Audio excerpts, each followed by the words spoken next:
man, can you believe there's a typo on this title screen? They put in an entire K there. And nobody noticed that? Anyway, hi, hello. It's Zelda 2, The Adventure of Link. There's only one adventure. Alright, so I'm gonna have a lot to talk about the base gameplay, so Loka, what do you know about this one? For a long time, this was the one everyone hated because it was weird and different, and it's one I always thought was cool because it was weird and different. I had the GameCube Zelda collection. I played this game once, got a game over, and got too scared to ever play it again. Understandable. For reasons that may be on the screen right now, we're actually getting a very abbreviated version of the story. We're gonna need to talk about this more later on, but I guess we're getting this adventuresome quest. Things you should know beforehand. This is the same player character as the previous game, so it's still Lyn. Different Zelda, though. Again, more on that later. But yeah, I'll play slightly less coy. Consistent hack between games.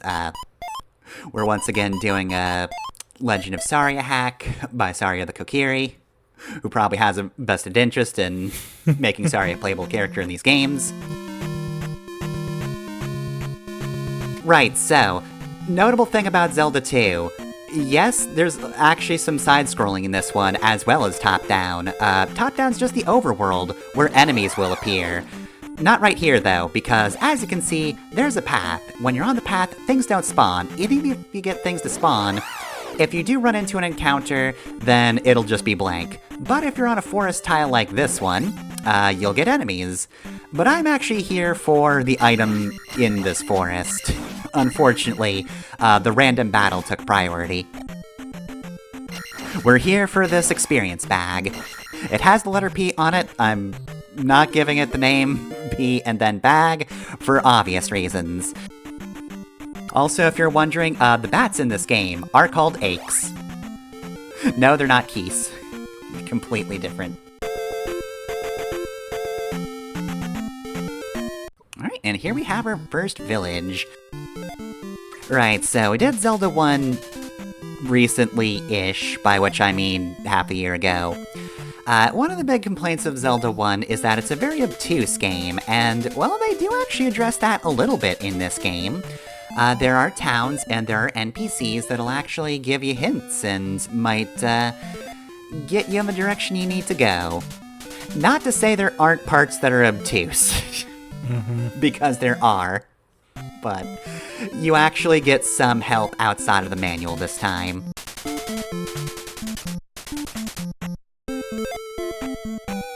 You also get women inviting you into houses.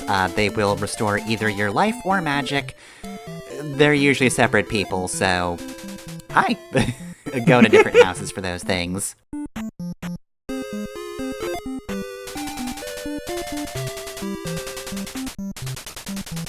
Well, alright then. So yeah, also as a note, the area we started this game in has the sleeping form of Princess Zelda. No, not the one we saved last time. Again, this is a different Zelda.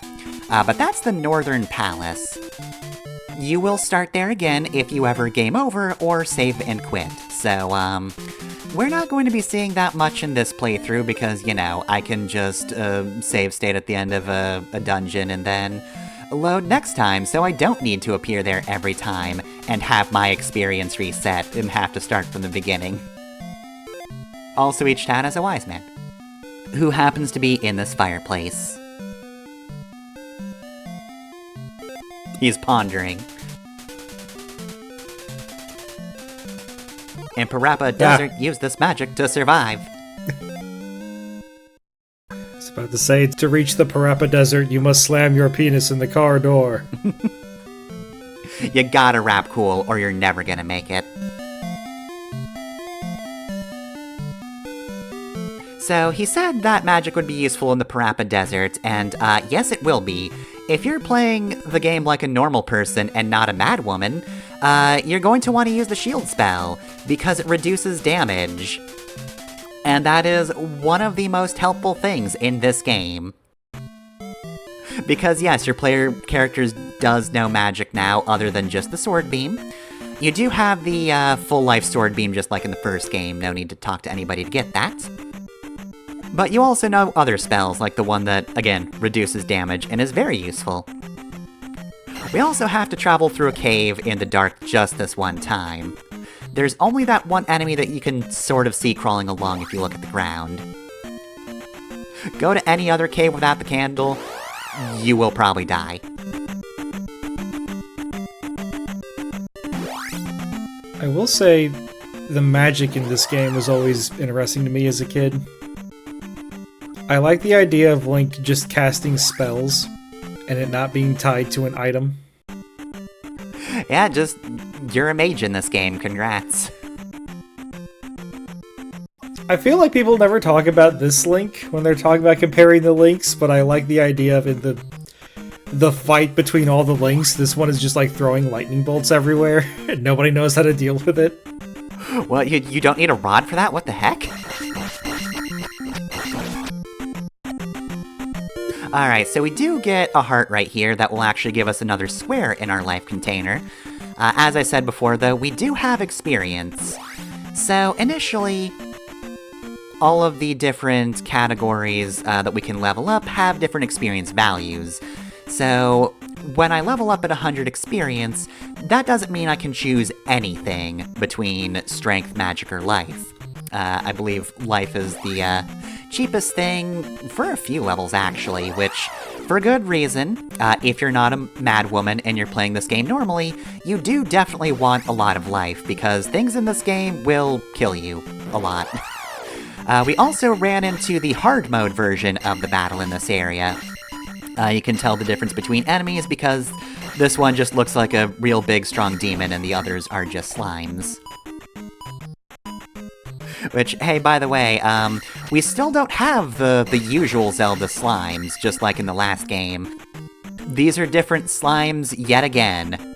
The red ones are bits and the blue ones are bots. Alright, so yes, here is the fabled Parappa Palace, our first palace in the game. You might notice the runtime, and there's a very particular reason for that. But for now, we have very easy enemies called, let's see, these are just like, Wosus? Wasus? I don't fucking know. Basically, they're just wolfmen. But yeah, they're wolfmen who don't give you any experience whatsoever, except if they hit you, they do actually take experience. So, you know, be wary of them. This fucking game.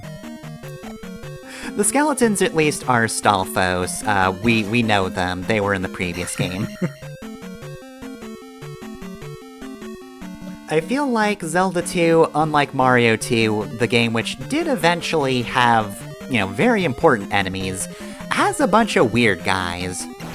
But again, unlike Mario 2, a lot of these guys never really come up again, except for a few particular ones. Although even the one I'm thinking of is kind of rare in comparison to certain counterparts. Yeah, for as much as, like, this game has a reputation for being super weird and experimental, on kind of like a grand scale, it really is just a refinement of the first game. You have your overworld, you're looking for dungeons to go through. They've just made a better system for finding the dungeons, other than just wander around until you find one, idiot. Okay, I'm fucking sick of these guys. Yeah, they're really annoying, but the main thing I want here is this enemy. This, of course, is the Bubble, also appeared in the first game. Now, these guys refuse to die. There is, however, a reason I'm doing this, and that's because while these guys take a lot of hits, they are killed eventually. And that's important because, this is kind of more of a late game thing, typically. You're not really supposed to notice this on your first playthrough since they do take so many hits, but since they are killable, they actually make great grinding fodder. Again, as long as you aren't killed by them or the things that keep spawning in the room. Go away. This is why they don't normally let you play Asaria. Alright, so yeah, we gotta level up, we're doing magic this time. Right, so I'm mainly going to be focusing on strength and magic in this playthrough. Because again, I'm a mad woman, and I have a certain paranoia about the gameplay loop that just made me think, okay, well, instead I'm just gonna, do my usual segment these out and practice parts of it, and just not get hit, for the most part. This is not a completely no-hit run, but because I don't want to waste magic on shield, I'm not gonna be getting hit a lot. I can't risk it. Oh my god. Speaking of which, there's a bottle over there that would restore magic.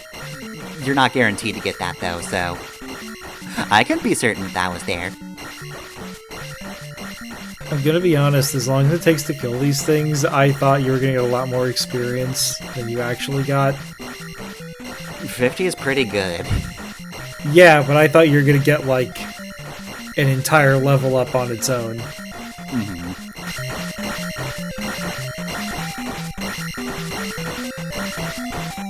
There's also a slightly quicker way to kill these guys technically, but we don't have that just yet.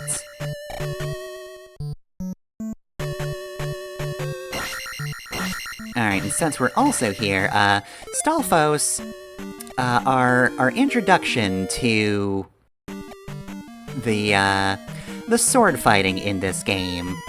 Also, here's a fairy, she'll restore your magic. They're not in every dungeon, but they are in the first one because they're nice. But yeah, one thing I do like about this game is it does its best to try and kind of simulate sort of a sword fighting system. I feel like, if anything, this game is kind of the precursor to Skyward Sword.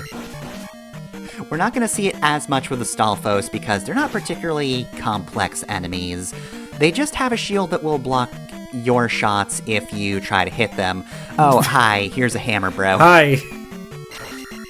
Have you seen my cousin, so the this Hammer guy's- Brothers? They don't talk to me anymore. These are Goomas. If you're wondering, I just talked about the Stalfos and how they block your shots, and you can block their sword shots. You can't block those attacks, though. The manual does get into this, but there are certain things that the shield can't defend against, but much like in the first game, your shield is actually a very important item. And there also aren't any like-likes in this game, so you can never actually lose it. So you're telling me that thing fights like a Hammer Brother and is called a Gooma? Yep. Okay. Moving on. And people say Nintendo's out of ideas now.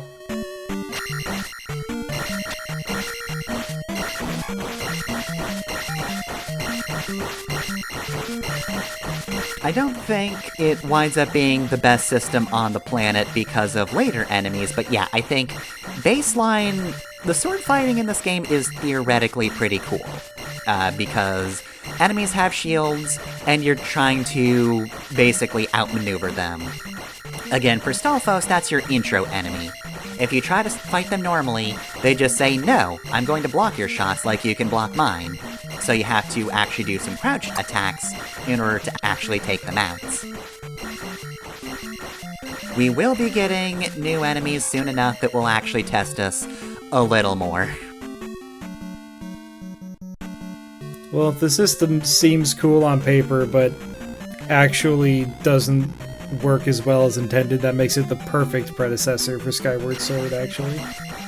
I feel like the most accurate comparison would be if you played Skyward Sword, but also you just didn't limit the clock speed of that game. I think that's the best way to put it.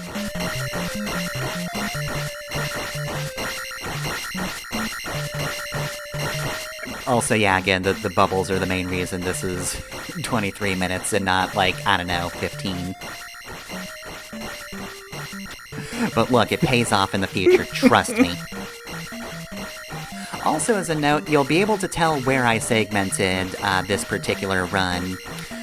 Because, as you might have noticed, choosing options was a little weird. You know, I'm clicking one thing and then it goes down and chooses another. And at some point I realized Yeah, that's probably not the hack doing that, because why would a hack cause that? And sure enough, for some reason, start and down were both mapped to the start button. I don't know how that happened, but clearly it's never been relevant in any other NES game I've played. Mentally, I'm in the Simpsons scene where Sideshow Bob is stepping in all the rakes. Every time you kill a bubble and then walk 5 steps and see another bubble, I'm stepping on another rake. Mm-hmm.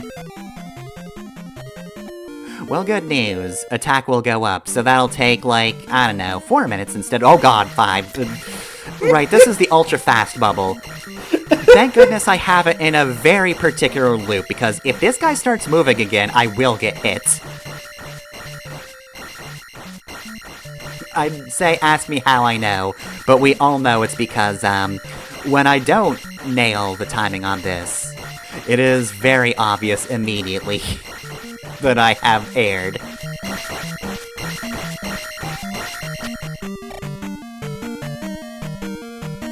So also, as a note, we do want to find the item in this dungeon, the candle that'll let us see in caves.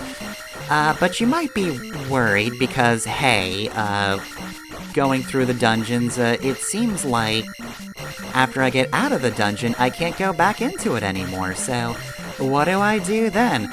Well, it's actually impossible to miss anything important in this game. So if you get to a later dungeon and you ever find, like, hey, I beat the dungeon, I beat the boss, and then I left, but the dungeon is still around, that's because you didn't get the item. Nothing you need is actually missable, so... Oh, yoink. Don't you worry about exploring the dungeons. If there's anything you require, then it is totally findable. Also, there's a statue up there, oh god, and also some statues at the entrances of every palace. So if you want to stab those, they will sometimes give you health or magic refills. Sometimes, however, they'll also spawn enemies. So they're a bit of a risk, but... yeah, it can be worth it. Okay, so here we have our first instance of an enemy actually changing their stance. So this, of course, is the Iron Knuckle. They're not as prevalent as the Dark Nuts that appeared in the first game, but yeah, they are enemies that appear later on in the series. And here's the candle. But yeah, Iron Knuckles will be the bane of your existence in this game, or at least later versions will be. The orange ones aren't too bad. And then, just like in the first game, enemies kind of follow a reverse rupee rule, where the red guys aren't really as tough. If you see a blue enemy, be careful of them. They will destroy you. Not these guys, though. That's what you say as the blue slime runs away from you because it's scared.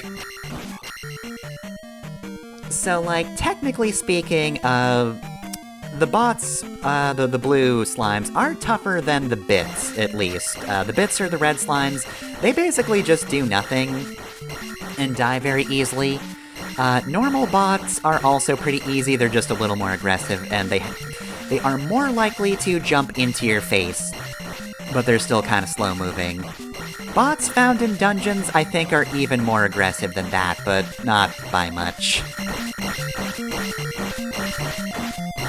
The sprite looks less like Saria stabbing this bubble and more like she's pointing at it. She's wearing something on her wrist. Stop it. Go that way.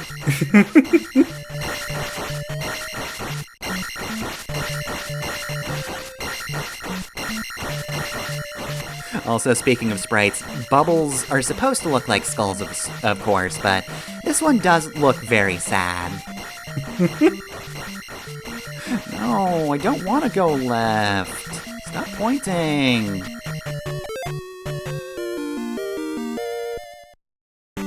Also a note on bubbles, you can actually kind of manipulate them. If you get them too far off screen, they will vanish, but you can kind of get them to bounce off the edge if you time it right. Oh god. Yeah, you just go over there. Yeah, you know, you perfect. Yeah, actually, that worked out well. I said it worked out well, don't prove me wrong.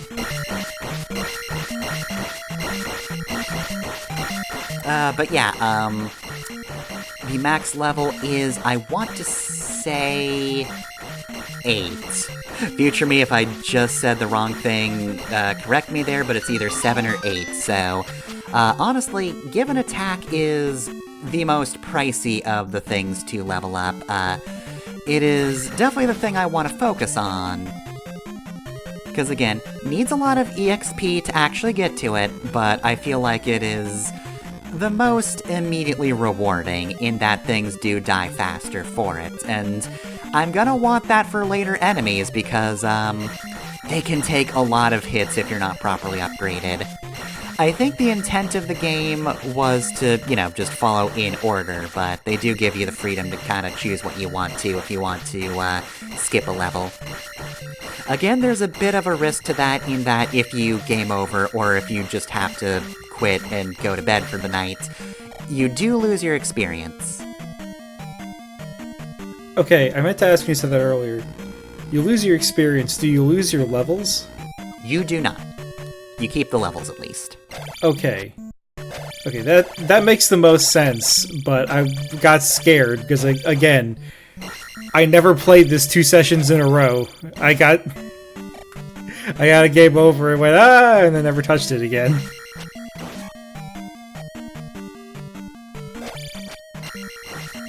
Alright, so let's see. Oh, come on, really? Two experience? Come on. Well, you'll certainly be worth enough. Oh god, of course. Yeah, enemies can just move through doors because they're cheaters. They're dirty, dirty cheaters. Alright, well, on one hand, I do want to get that attack, but it's gonna be a bit before we get that, and I think I do actually want some magic before too long. Magic is actually very important in this game.